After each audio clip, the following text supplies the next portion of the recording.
Halo Episode 4, Homecoming. I'll say it, this was the worst episode so far.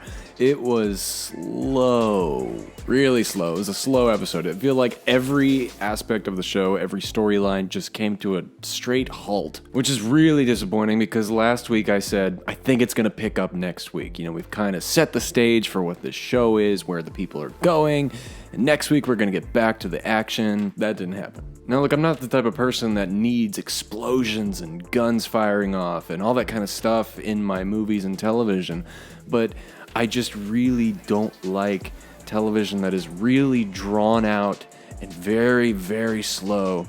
This episode in particular was very reactionary. And what I mean by that is there was a lot of times where people were doing like slow head turns or like reactions to something. And it was just so slow. And it wasn't so much like just people talking, but it was just people reacting to people talking. What the hell are you doing? But maybe I'm just being nitpicky. And also one of the funny things about this is I think every episode we're going to see a new character's butt. Every episode we get to see a different person's behind. Last week it was Master Cheeks. The week before that it was the Blessed One. And today it was Fincher, who by the way should probably do some squats. Looks like he missed a couple leg days. Anyway, I might just being nitpicky about how slow it is, but this episode, while it was probably my least favorite, it was the only episode that had a actual theme so far. And that theme, or the main message, was just about human behavior and how it should be acceptable on all fronts. And we'll discuss it a little later, but pretty much how, kind of getting into how the Spartans are programmed and they should be acting more like machines, because when you embrace your human behavior, it's when you start to develop flaws and you start to be reactionary and not so much more enhanced. I don't know, but it pretty much got into Halsey's ideology on her Spartans and how she views the human race. So let's dive into it in detail. This is Han Talks First, and this is our Halo Reviews podcast. Let's go. So who talks first? You talk first? I talk first. So before we start talking about the show, I actually wanted to show off one of my favorite collectibles from Halo. I don't think I've talked about it before, but this is my little tiny stand replica of the energy sword from the Covenant.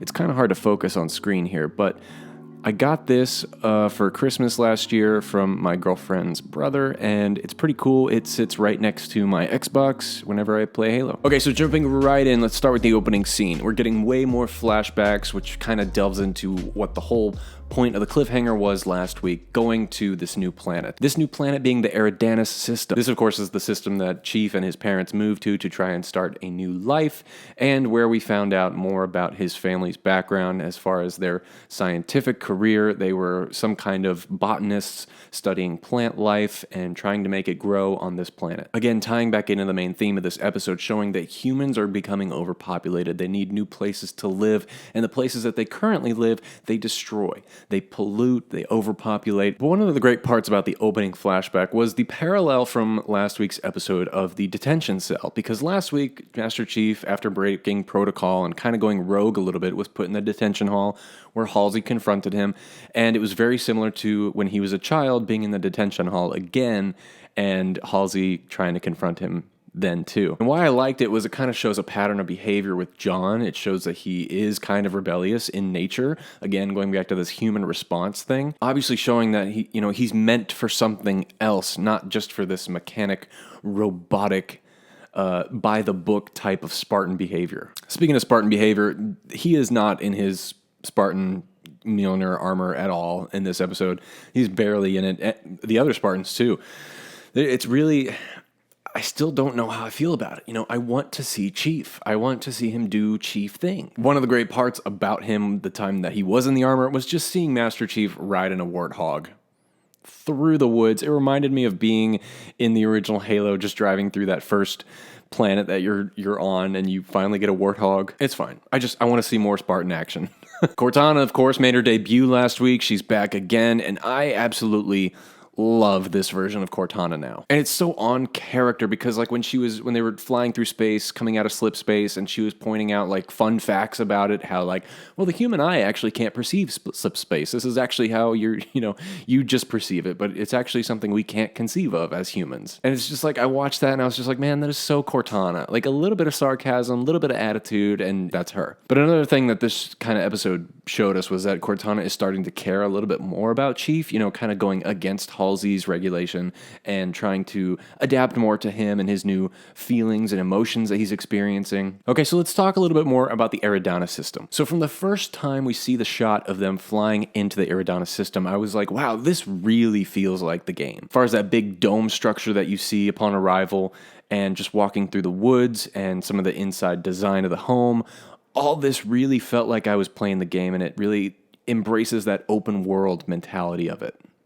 That kind of feeling where it feels like you could go anywhere in that world. And of course, they're there to pick up whatever was buried by John and his father way back when he was little, and they open it up thinking it's going to be a keystone when in fact it's just a bunch of drawings. Drawings from when John was a little kid of an artifact that he found even earlier. Now, the artifact since we don't have a name for it yet, I'm going to refer to it as the Monolith because it reminds me a lot of 2001: A Space Odyssey, and I think it's kind of cool. Cool name. But before we get to the Monolith, there was something interesting that Halsey was trying to prevent Chief from doing, and that was accessing more of his memories as a child in this home.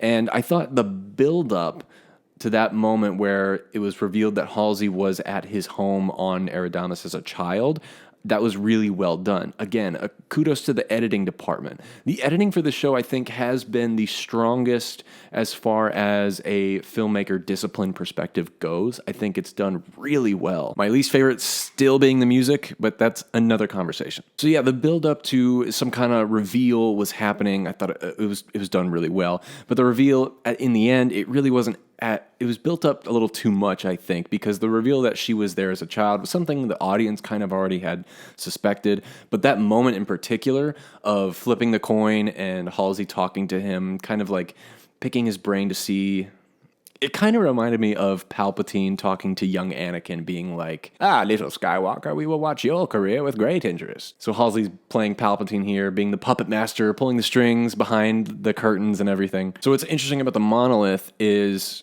when was this put here? Obviously, my theory is Forerunner technology, which I thought they were going to bring up in this episode when they were going through the alien dialogue.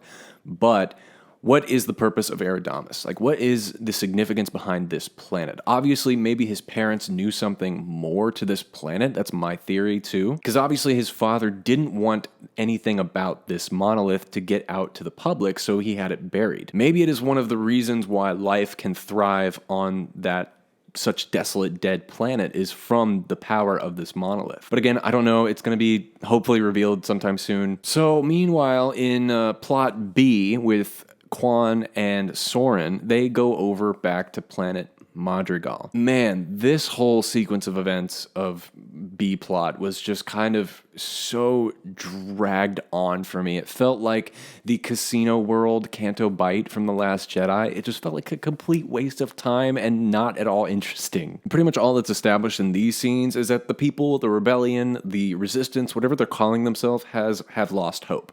And they have fully given in to Finch's reign. Fincher, of course, has granted them free of debt and totally collected it, and then also protecting them against the Covenant. And another reason why I didn't like these scenes was because we got a little bit more of Fincher. While I think the actor is doing a good job, I think some of the direction and some of the choices that he was told to do weren't very at all interesting. And so while Chief is on Eridanos in plot A, Quan is on Madrigal in plot B, we have the other Spartans and Captain Keyes on Planet Reach in plot C. Now, plot C was pretty much only existed to give us a ton of exposition.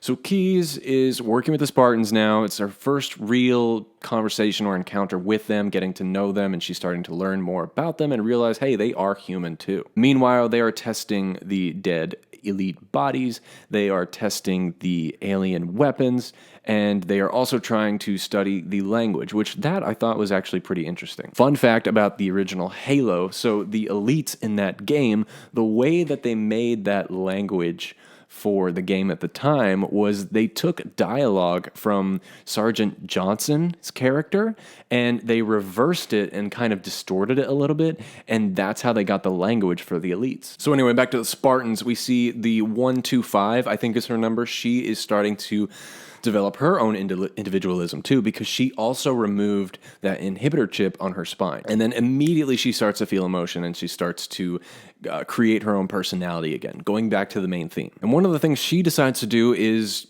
paint her hair red. I think it was a nice touch. It was very creative from the filmmaker's point of view for the show to visually represent it on screen.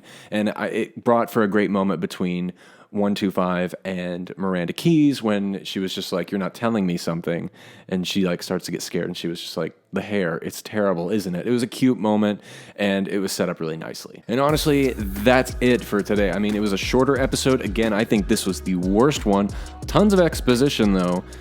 It was just filled with a bunch of nonsense and a lot of reaction time that just could have been sped up so much better for the pace of the show. Hopefully, crossing my fingers, next week is much better. But hey, let me know what you thought of this week's episode in the comments down below. Thank you guys for being so nice in the comments, and actually, when you want to correct me on something, it was done pretty respectfully. I really appreciate that. It's way better than some of the Star Wars comments I get on my other videos. So hey, I appreciate it. Keep it up and let me know what you thought, and I will be back next week. Like the video, subscribe for me. You don't want to miss an episode, and I'll see you guys very soon.